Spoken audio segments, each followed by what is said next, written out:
Hey, Green here, and I just wanted to give a quick update on the Block Logic Runtime and Studio project where I just added a new feature to the alpha.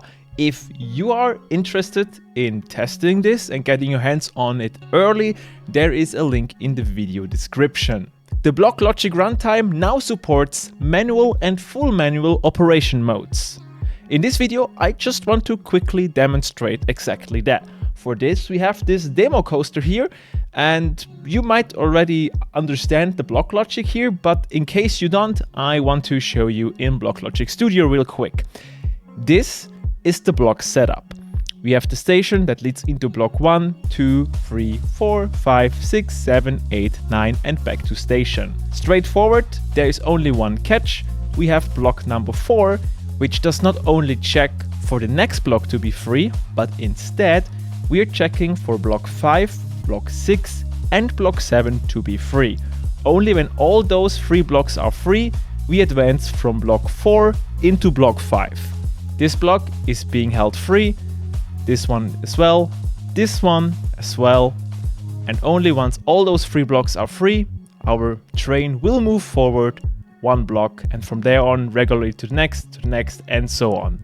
Alright, so this is the full automatic mode as we knew it.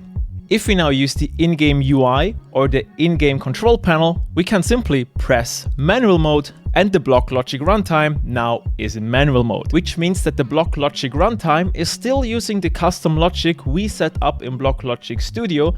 However, for block advances, we need an operator input. And to do that, for all the blocks that we have in our layout, we list the 2 buttons, forward and backwards, because we can't know if we only need one of the 2 buttons, as we have a little thing that is dynamic routing. In case you haven't seen it, there's a video linked right now somewhere.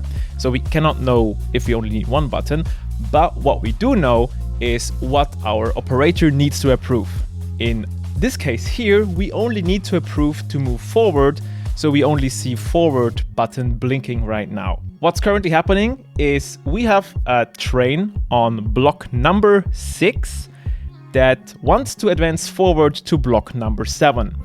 And it doesn't do it automatically because we are in manual mode, so we are asking our operator to approve the advance forward.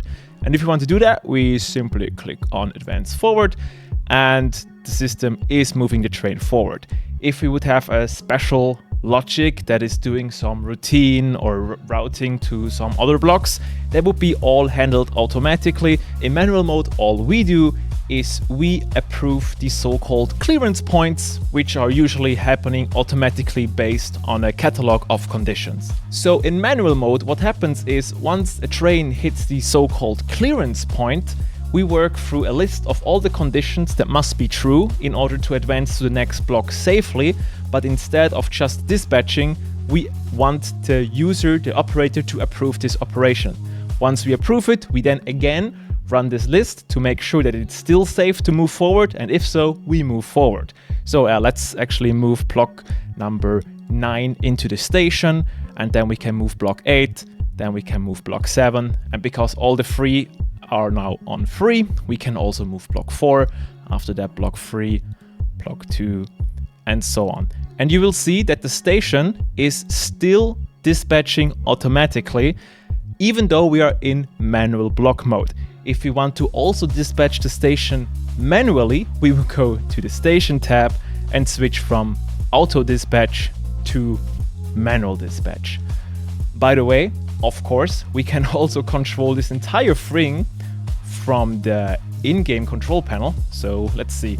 We have a train standing there on block 4 and we have the advance forward blinking, so we need to approve it, and we did that, so we move 1 forward. Also, let's pull this one into the station. So let's quickly talk about full manual mode. When we switch into full manual mode, the Block Logic Runtime is stopping validating and is just observing, which means we still keep track where trains are, but we are not stopping you from doing stuff that would be unsafe. So if you want to let a train run into an open switch track, the system will not stop you, which it will in manual mode. In full manual mode, for example, go to train number 1 and move it manually. Let's move it forward, and you will see that we keep track of where the train is. We still now know that this block here is occupied, and we can also move the train backwards.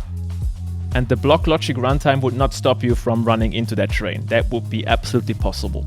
And once we get that train back onto the track and we go back to either manual or automatic mode, what will happen is the same thing as if we recover from an e-stop. The system will run a full audit to find out where every train is sitting exactly, and depending on where it sits, the block logic runtime will decide what routine to run, either the standard routine, so in this case just moving forward, or in more complex layouts, it could initiate a recovery routine, which for example would be a swing launch.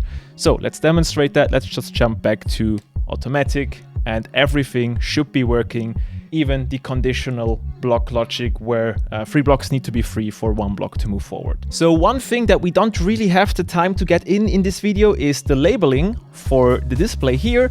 Not only does the block logic runtime has labels that I think are quite expressive, the block logic runtime also allows the user using Block Logic Studio to define custom labels.